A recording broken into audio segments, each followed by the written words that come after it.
queridos amigos, muchísimas gracias. Gracias por recibirnos en sus hogares a las 2 de la tarde todos los días, de lunes a viernes. Estamos en nuestra consulta ginecológica. Nos acompaña la doctora, médico ginecóloga, la doctora Janet Marchena. Bienvenida, Janet. Muchas gracias. Para hablar de, yo diría, la emergencia del nacimiento, de la unión materno-infantil más grave y más frecuente que existe, que se llama la preeclampsia y la eclampsia. Es la emergencia por excelencia. Efectivamente. ¿No es cierto? Coméntenos un poquito de qué se trata, por favor, doctor. ¿Qué es la preeclampsia? La preeclampsia implica la aparición del aumento de la presión arterial en una mujer que está embarazada de más de 20 semanas. Si aparece antes de las 20 semanas, no es preeclampsia, implicaría que es de repente una hipertensión, que estoy empezando mi hipertensión, igual que la que tiene mi abuelita, etcétera, pero estoy empezando una hipertensión que será no crónica, relacionada al embarazo. No relacionada al embarazo. 20 semanas es mi punto de corte y esas 20 semanas son las que me van a decir además con qué se presenta. La preeclampsia se debe presentar con pérdida de proteínas por la orina. La mujer me puede decir, veo espuma en mi orina, doctora, y eso nos va a dar una idea, porque muchas veces no hay ningún síntoma y somos nosotros los ginecólogos de pies también, los que tenemos que decirle. Lo que pasa es que con ese dato del hinchazón de pies va a colisionar con lo normal de un embarazo, porque muchos embarazos normales que no tienen preeclampsia tienen hinchazón de pies. Pero ¿sabes qué se hincha en la preeclampsia? La cara. Entonces, ahí también vamos a observar los ojitos de la paciente y hay que preguntarle, ¿tiene dolor de cabeza? ¿Tiene cambios, mareos, posturales, etcétera? Estas cosas nos van a dar una idea de que pudiera estar presentándose un cuadro de preeclampsia. Medir la presión arterial, las mejores horas, 10 de la mañana, 5 de la tarde, para que nos dé una idea de cuál es el valor más alto y si la persona puede tener un tensiómetro en casa, ojalá. Pasadas estas 20 semanas, si debuta, yo le pongo un título, preeclampsia. Y esta preeclampsia me va a dar origen a diferentes alteraciones, como por ejemplo, la disminución de unas celulitas que son las que se encargan de la coagulación, que son las plaquetas, y por lo tanto, al disminuir estas celulitas, me van a provocar sangrados. Esto también va a llevar a que el bebé no crezca en forma apropiada, porque la preeclampsia tiene sus bases, creemos, los médicos todavía no está comprobado, creemos en que la placenta no se ha pegado, implantado en forma adecuada. Entonces, como no se implanta en forma adecuada, vamos a tener que la circulación que la mamá le da al bebé es alterada y por lo tanto el bebé no crece, es un bebé chiquito.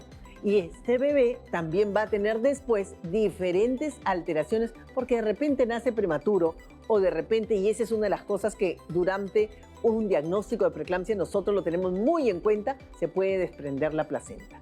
Entonces son diferentes cosas que se van a ir alterando. Se altera también la función del riñón.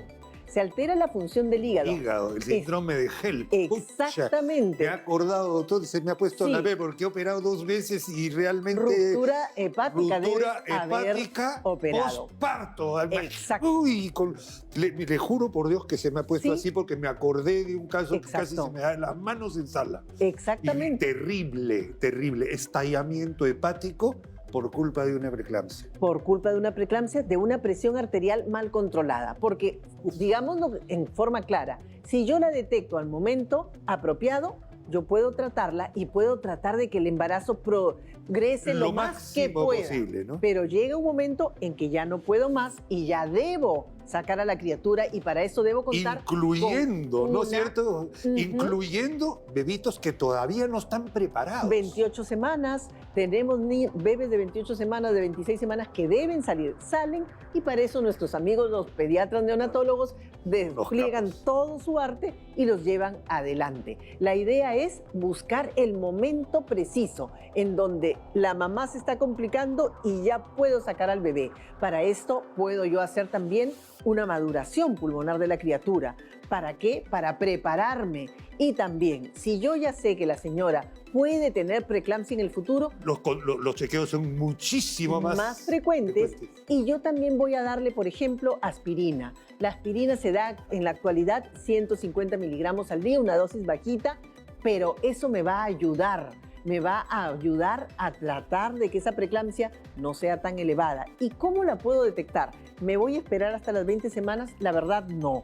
Porque si nosotros hacemos una ecografía entre las 11 y las 14 semanas, sale una alteración de la circulación exactamente de las arterias uterinas, y ahí me va a decir que esta mujer tiene la mayor posibilidad de hacer una preeclampsia. Entonces, como tú bien decías, a esa señora la miro más, a esa señora le doy aspirina, a esa señora le hago sus controles ecográficos para vigilar qué tanto está creciendo el bebé. Y al hacer todo esto, entonces yo me estoy preparando. Y sobre todo, si usted está en provincia, en un lugar en donde no hay un centro de salud con las condiciones necesarias, la tengo que transferir para que el bebé nazca en el lugar más adecuado. Totalmente de acuerdo, doctora. Eso es preeclampsia, y cuando ya es eclampsia es cuando la paciente convulsiona. Se nos escapó de las manos. Se nos escapó de las manos. Exactamente, y la paciente convulsiona, y esto es lo que va acompañado del famoso síndrome de HELLP. Entonces, alteración de las enzimas hepáticas, ruptura de algún vaso en el cerebro. Exactamente, afecta el corazón, afecta los riñones. Entonces, después muchas veces de preeclampsias severas o de eclampsias, me quedo con insuficiencia renal.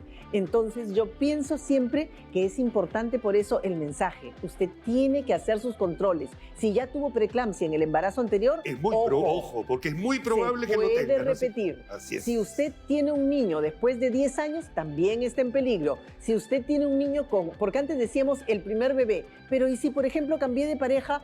También ese primer embarazo con mi nueva pareja puede ser susceptible de que aparezca una preeclampsia. Entonces, acá la llave es el control prenatal. Así es como se descubren y se pueden descubrir, prepararnos para un muy buen parto, trabajo de parto y alumbramiento. Entonces, esa es la base. Y es todo un equipo, que son con los pediatras, que son con las obstetrices, todas aquellas personas que nos pueden ayudar para que el control de verdad sea un control eficaz, eficiente y oportuno. Totalmente de acuerdo, doctora.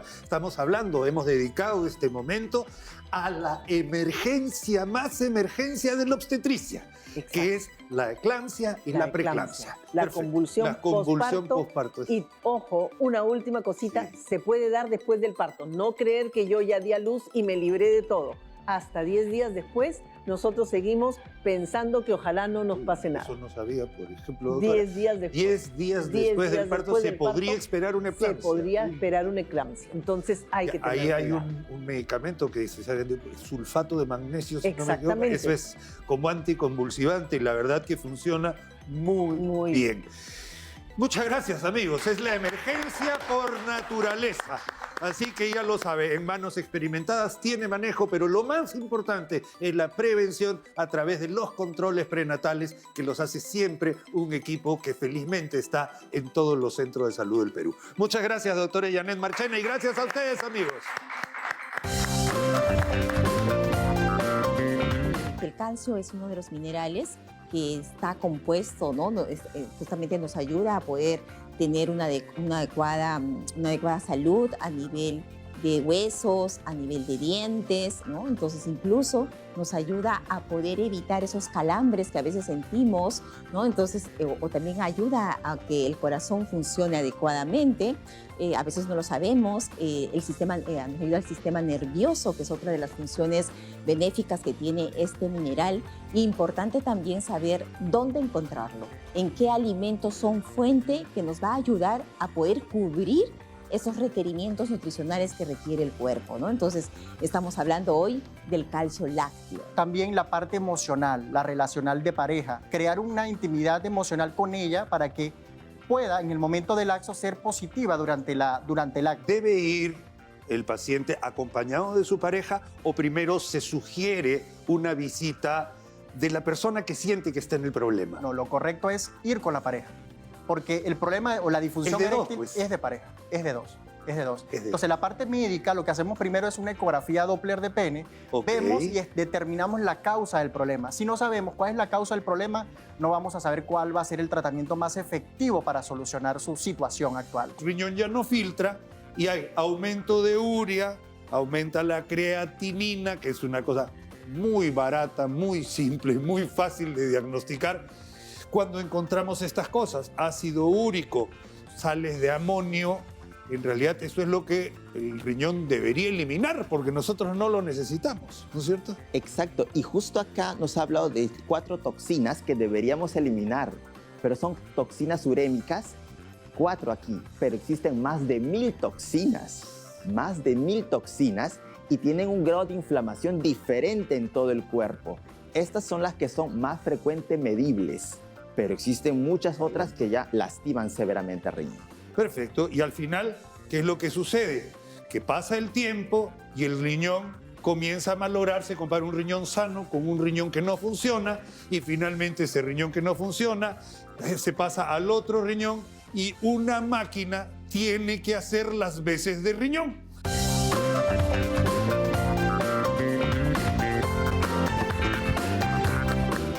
Bienvenidos amigos, muchísimas gracias. Estamos en nuestro bloque nutricional.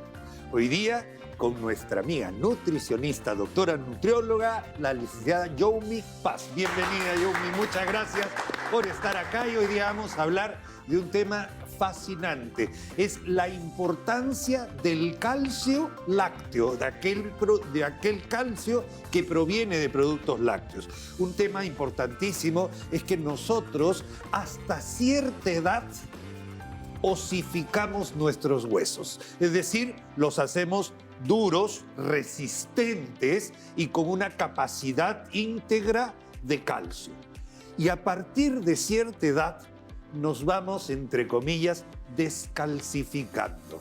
Por eso es importantísimo aprovechar la etapa de la vida en la cual nos llenamos de calcio para fortalecer esos huesos y tener después un poquito de material que vamos a ir perdiendo al final. Bienvenida, doctora Paz. Muchísimas gracias por estar acá. No, muchísimas gracias, Tomás. Siempre es muy lindo poder compartir estos temas que ayudan mucho a las familias, ¿no? Entonces, en esta oportunidad, pues vamos a hablar de uno de los minerales más importantes, diría yo, dentro de la alimentación, especialmente para el crecimiento, ¿no? Entonces, recordemos que el calcio es uno de los minerales que está compuesto, ¿no? Justamente nos ayuda a poder tener una adecuada salud a nivel de huesos, a nivel de dientes, ¿no? Entonces incluso nos ayuda a poder evitar esos calambres que a veces sentimos, ¿no? Entonces, o también ayuda a que el corazón funcione adecuadamente. A veces no lo sabemos, nos ayuda al sistema nervioso, que es otra de las funciones benéficas que tiene este mineral. Importante también saber dónde encontrarlo, en qué alimentos son fuente que nos va a ayudar a poder cubrir esos requerimientos nutricionales que requiere el cuerpo, ¿no? Entonces, estamos hablando hoy del calcio lácteo, ¿no? De acuerdo. La mayoría de los minerales nosotros los absorbemos de la tierra en la cual los vegetales son sembrados, ¿no es cierto? Así es. Porque, por ejemplo, la tierra lleva los minerales a la planta que comemos. En este caso, es producto lácteo de un animal, de una vaquita, ¿no? Que es en realidad es el calcio, yo creo que es el que más fácil se absorbe por el organismo, ¿no es cierto? Totalmente cierto, ¿no? Entonces recordemos que podemos tener el calcio en otros alimentos de origen vegetal, pero de esos alimentos se absorben menos del 10%, a diferencia del calcio lácteo, que tenemos una absorción mayor del 30%. Y ahí no es importante, no sé, las mamás que me están escuchando, que tienen niños de 10 a 17 años, es importante en esta etapa darles alimentos lácteos, ¿no? Entonces puede ser leche, queso, yogur, entre 3 y 4 veces al día para poder ayudar a tener esa reserva de calcio necesaria. Ese es el momento, porque ahí es donde el cuerpo está ávido por recuperar el calcio y por fortalecer y endurecer los huesos, lo que nos va a durar a partir de los 40, 45 comenzamos a perderlo. Y cada vez se enlentece la absorción de calcio. Así es, y mucho más en la mujer, Tomás, ¿no? Entonces, igual en la mujer que entra en la etapa de la menopausia, ¿no? Entonces, ahí es donde nosotros necesitamos una reserva. Tener, exacto, ¿no? Entonces, consumir de forma diaria, porque ya pues vamos perdiendo, ¿no? Se va perdiendo de forma diaria el calcio y a veces no consumimos ningún lácteo. Entonces, ¿de dónde obtenemos ese calcio que mi cuerpo necesita? Recordemos, en la etapa infantil estamos requiriendo un promedio entre 700 miligramos a 1000 miligramos de calcio, que eso equivale más o menos a unos 3, 4 vasos de lácteos al día, leche, queso, yogur. Y ya en la adolescencia o en la etapa de la adultez necesitamos 1200 a 1300 miligramos, ¿no? Ajá, Entonces, de acuerdo. Y incluso el calcio debe ser acompañado de algunas otras cosas, por ¿no es cierto? supuesto. Para que se absorba, de eso que se absorbe mejor el calcio láctico, si se acompaña de una buena alimentación y de la vitamina D que nos da el sol, o sea, el exponer, no estamos diciendo que tiene que tomar leche y tomar sol, señora, es simplemente el hecho de salir, ¿no es cierto? De tener que la luz del sol nos haga efecto, porque la luz del sol ayuda a que se absorba el calcio, porque la vitamina D es un fijador del calcio en el hueso. Totalmente cierto, ¿no? Es importante poder obtener esta vitamina D y recordemos que también, y se darán cuenta que muchos productos lácteos están fortificados también con la vitamina D y aparte que la contienen. Y otro punto importante para poder ayudar con la absorción del calcio es la caseína.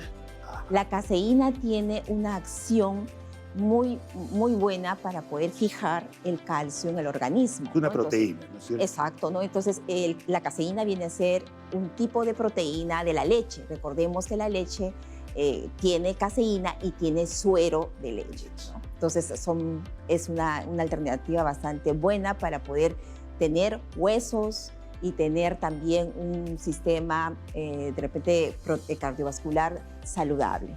Sí, incluso el calcio interviene, aunque la gente que no se da cuenta, hay unas cosas que se llaman los canales de calcio de la célula, por ejemplo, que permiten que exista lo que se llama el medio interno, que está dentro de la célula, y el medio externo que está fuera de la célula. Gracias al calcio se abren ciertos canales donde se mezclan las sustancias, y también tiene mucho que ver en el desarrollo de lo que nos sostiene. Nosotros nos sostenemos por la dureza que se tiene a partir del calcio, ligamentos, tendones, junto con el colágeno y la vitamina D. Algo importante que has dicho, ¿no? El tema de las articulaciones, ¿no? Muchas personas ya empiezan a tener, ¿no? ciertos problemas, y entonces ahí hay la deficiencia del calcio. Incluso cuando hay mucha deficiencia grave de calcio puede llegarnos incluso a problemas cognitivos, ¿no? del sistema nervioso. Entonces, por ello la importancia de poder consumir este gran mineral. Gran mineral que está muy fácilmente asequible a través de los productos lácteos, dentro de los cuales no solo está el vaso de leche, que yo siempre he sido bien lechero, de verdad, doctora, pero, bueno, vamos a decir, los lácteos en general. Los lácteos son la principal fuente de calcio y de la absorción más rápida que el ser humano tiene. Eso es lo ideal. Muy bien. Creo que hacemos un salud y nos llenamos de calcio. Nos llenamos de calcio.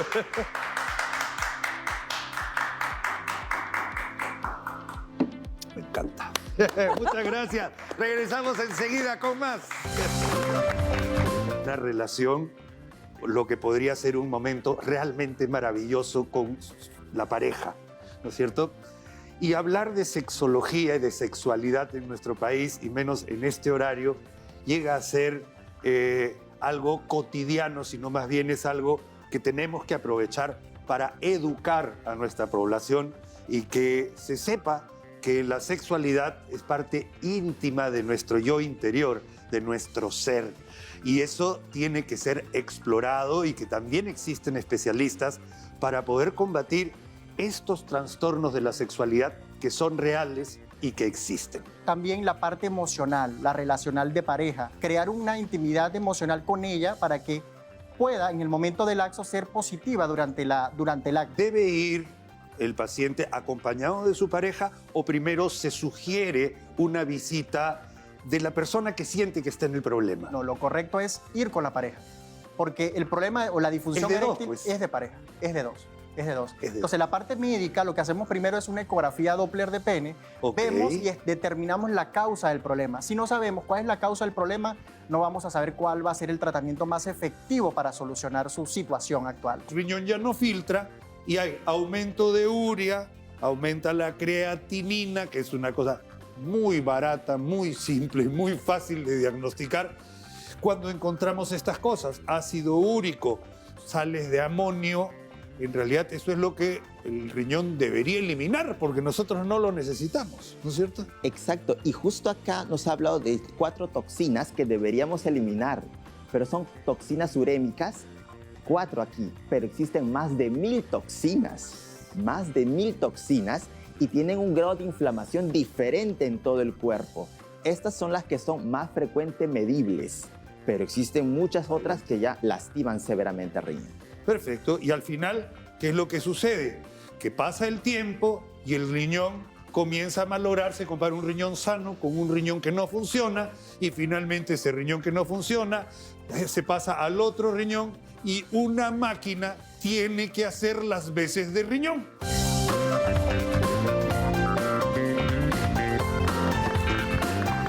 Amigos, bienvenidos, muchísimas gracias. Hola Perú, gracias por recibirnos en sus hogares y por compartir con nosotros este bloque de nuestro programa. Por favor, les ruego muchísima atención.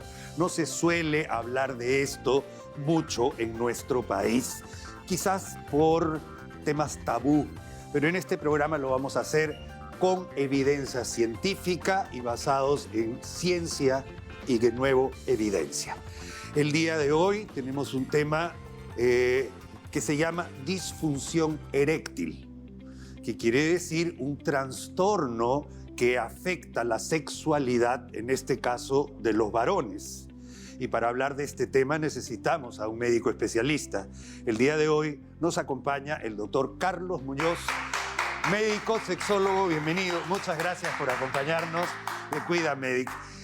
Doctor, hace poquito conversábamos fuera de cámaras que uno de los principales órganos sexuales que tiene el hombre y la mujer es el cerebro y el sistema nervioso, que se adapta muchísimo además a los otros sistemas del cuerpo, como por ejemplo el órgano más extenso que tenemos, que es la piel. El contacto hace de una relación lo que podría ser un momento realmente maravilloso con la pareja, ¿no es cierto? Y hablar de sexología y de sexualidad en nuestro país, y menos en este horario, llega a ser algo cotidiano, sino más bien es algo que tenemos que aprovechar para educar a nuestra población y que se sepa que la sexualidad es parte íntima de nuestro yo interior, de nuestro ser. Y eso tiene que ser explorado y que también existen especialistas para poder combatir estos trastornos de la sexualidad que son reales y que existen. Bienvenido, doctor Mujer. Gracias por estar acá, doctor Muñoz. Gracias, doctor, por la invitación. Bueno, en realidad concuerdo mucho con lo que dice. El cerebro es el principal órgano sexual responsable de las respuestas que nosotros tenemos. Y a esto nos vinculamos también con la sed de piel. Por lo tanto, hay una controversia actualmente en la comunidad científica sexológica sobre cuál es el principal, si es el cerebro o es la piel como tal. ¿Ya? Entonces ahí entran en cierta discusión que algún grupo de especialistas dicen que es la piel por las millones de terminaciones nerviosas. Determinaciones nerviosas, pero hay una conexión. Recuerda que la sexualidad es esa conexión entre lo biológico, lo psicológico, lo emocional, lo sociocultural, lo religioso. ¿Ya? ¿Para qué? Para que nosotros podamos expresar lo que pensamos, lo que sentimos, lo que hacemos y cómo nos podemos desenvolver también en el momento del acto sexual como tal o el ejercicio de la función sexual.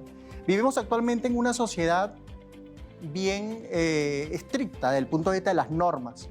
¿Ya? Entonces esto puede cohibir a que nosotros podamos disfrutar nuestra sexualidad a plenitud, pero ojo, de manera respetuosa y consensuada. Ese es el objetivo principal. Totalmente de acuerdo, usted lo ha dicho. Y además el sexo, la sexualidad básicamente es de pareja, es de dos personas. Totalmente. Entonces lo que influye o lo que está en el cerebro, en la psiquis de una persona, se transmite a la psiquis de la otra persona, logrando esa magia que puede llegar a ser una relación sexual placentera.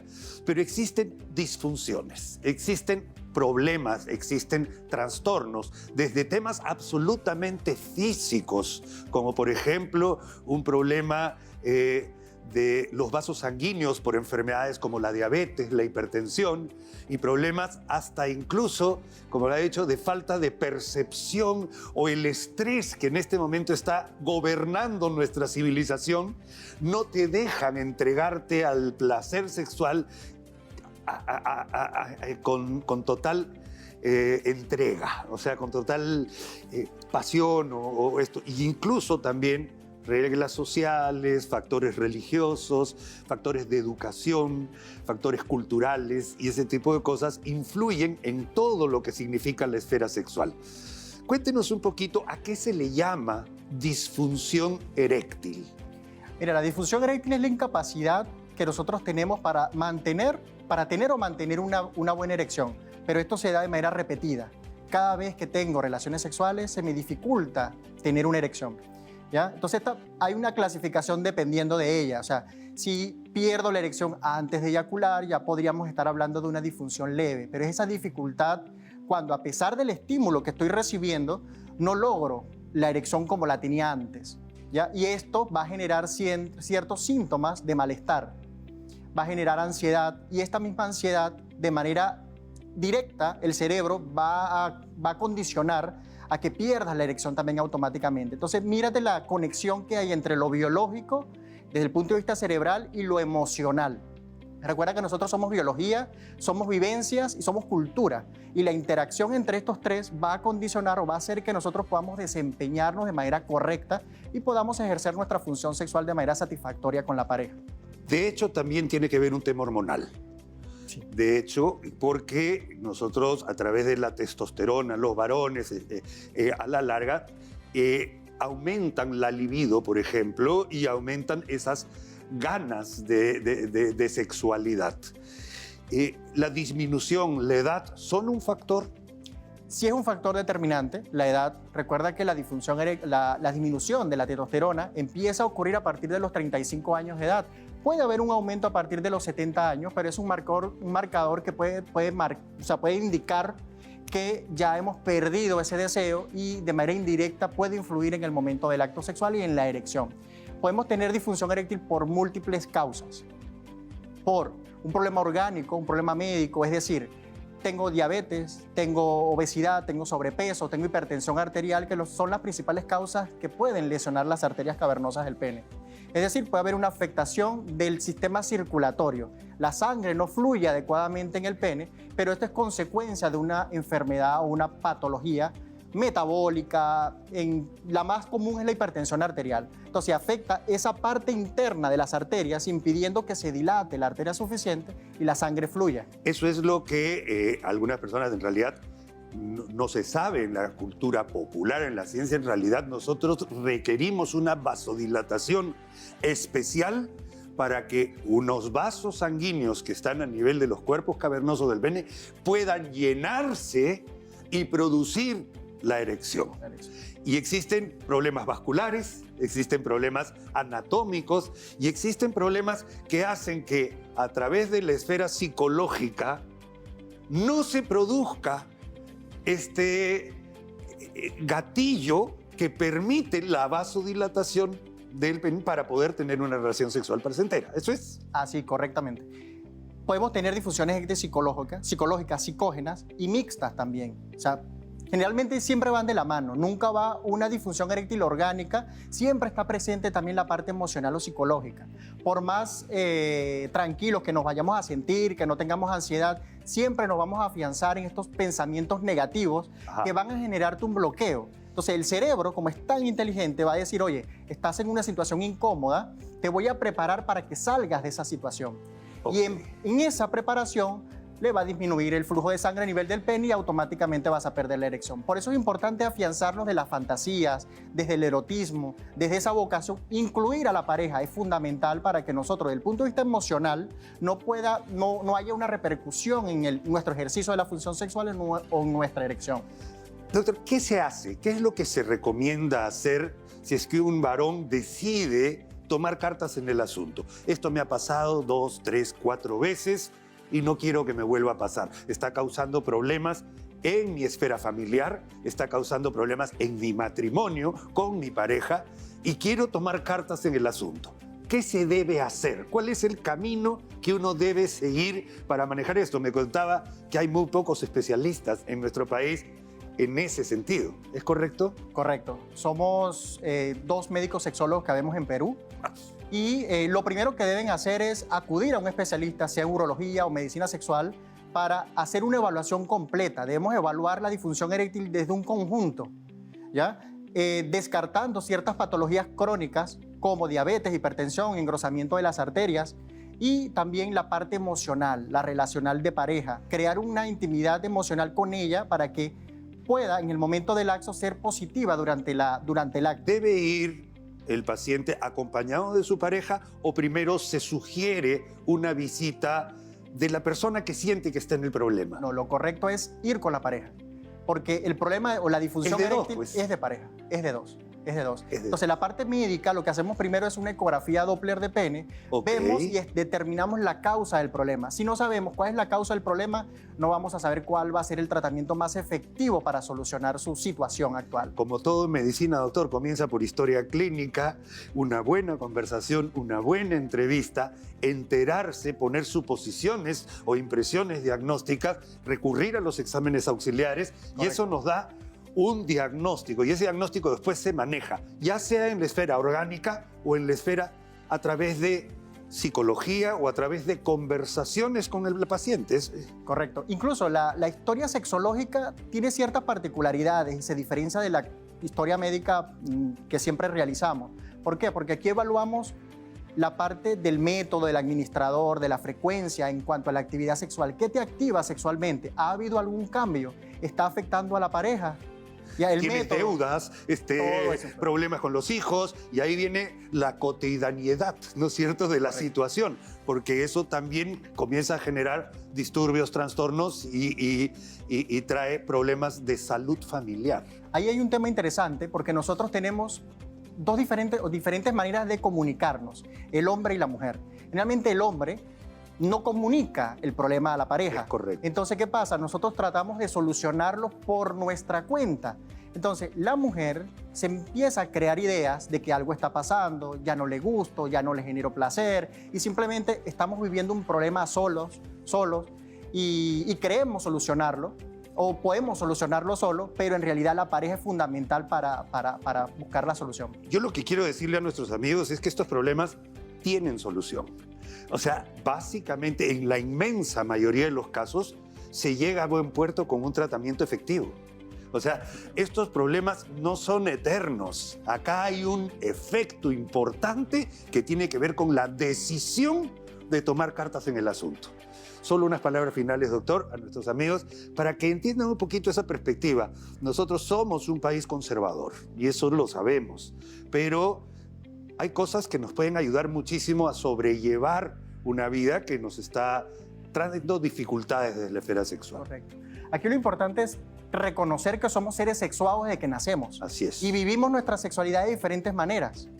¿Ya? Entonces, aquí lo importante es que si estamos teniendo cierta dificultad en el momento del acto sexual, lo tenemos que trabajar en pareja. Y a veces también somos jóvenes, menores de 25 años de edad, y entramos en preocupación porque no sabemos manejar estas emociones, entramos en depresión porque tenemos dificultad para mantener la erección. Y puede ser un marcador también de ciertos problemas arterioscleróticos o problemas cardiovasculares en un futuro. Entonces, lo ideal es acudir a consulta a tiempo, de manera oportuna. Hay solución, hay tratamiento, no solo médico, sino también cognitivo, que te puede ayudar a cambiar tu manera de pensar y así puedas manejar mejor tu función sexual. Doctor, encantado de haberlo tenido en el programa porque es un tema que no tocamos acá. Esa es la realidad. No lo hemos tocado, creo que nunca hasta ahora en lo que va de nuestro programa, pero es un tema real, es un tema existe. Y la verdad es que se mantiene en un perfil bajo por un tema de machismo quizás, por un tema de formación, por un tema religioso, por un tema educacional, de costumbres, pero sabiendo que la ciencia tiene herramientas, hay que utilizarlas para poder mejorar nuestra vida. La sexualidad es parte de nuestra personalidad, nuestra vida. Muchísimas gracias al doctor Carlos Muñoz. Ha sido un gran placer tenerlo en el programa. Gracias, amigos. Un tema especial. Nosotros seguimos con más de nuestro programa enseguida. Por favor, no se vayan. Muy bien. El riñón ya no filtra y hay aumento de urea, aumenta la creatinina, que es una cosa muy barata, muy simple y muy fácil de diagnosticar.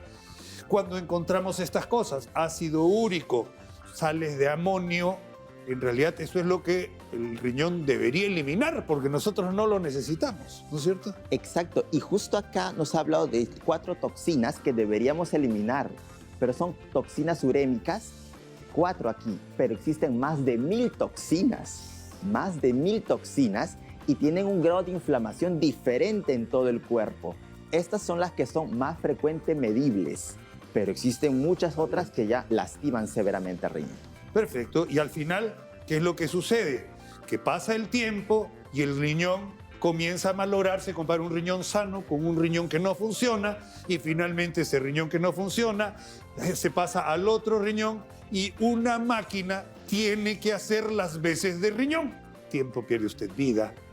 Y además, cada vez las terapias de diálisis se hacen 2 veces por semana, pues 3 veces por semana, pues 4 veces por semana, después todos los días, y eso implica un gasto tremendo, pero además implica ir perdiendo la vida que tenemos, ¿no?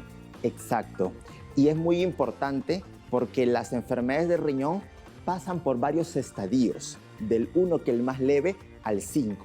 Y pasar por todos estos estadios no son estadios que van a pasar de un día para otro.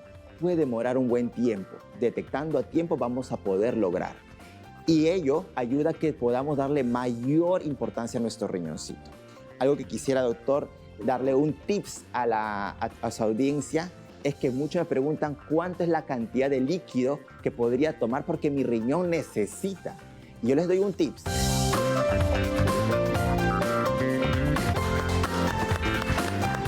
Hola amigos, bienvenidos. Muchísimas gracias por recibirnos en sus hogares. Muchísimas gracias y hola Perú a todos ustedes. Hoy día vamos a hablar de una situación, de un proceso, de una enfermedad que realmente implica muchísimo gasto a la familia y gasto al Estado. Es una enfermedad en la cual la tecnología ha pasado a tener una preponderancia, una preponderancia debido a que se necesita de ella para poder seguir viviendo. Además, porque se trata de una enfermedad que podría llevarte incluso hacia un trasplante para recuperar la función que se ha ido perdiendo. Cuando un órgano no funciona, se llama un problema de insuficiencia. Cuando el corazón no funciona bien, no cumple la función de bombeo adecuadamente, se llama insuficiencia cardíaca. Esto no es de un día para otro generalmente. Esto se ha ido haciendo en el transcurso y el paso de los años. Y lo mismo sucede con la insuficiencia renal. El riñón, que era suficiente, se ha vuelto insuficiente para resolver los problemas y la salud cotidiana de la persona. Y finalmente la persona tiene que recurrir a la tecnología, a la ciencia, a la diálisis para que una máquina haga la función del riñón que no funciona.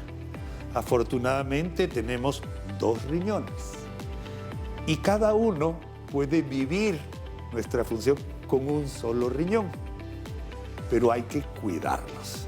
Hoy día estamos en nuestra consulta nefrológica. Consulta con el nefrólogo, el doctor Marco Antonio Méndez del Hospital de Vitarte. Doctor, bienvenido. He comenzado así con esta introducción porque un riñón insuficiente es aquel que no se puede valer por sí mismo para poder funcionar adecuadamente. Explíquenos un poquito el tema. Las enfermedades renales son alteraciones en el daño que se dan a nivel de su estructura y su función. tiene que estar mi riñoncito en una forma adecuada y que me ayude a hacer todas las funciones, múltiples funciones que tiene. Para ello, necesitamos que nuestros riñones mantengan esta calidad. Pero cualquier alteración en la estructura o la función mayor de 3 meses puede ya conllevar a diagnosticar una enfermedad renal crónica. Perfecto, una enfermedad renal crónica, hay de las agudas. Exacto, también hay de las agudas, que se refiere a un daño brusco del riñón.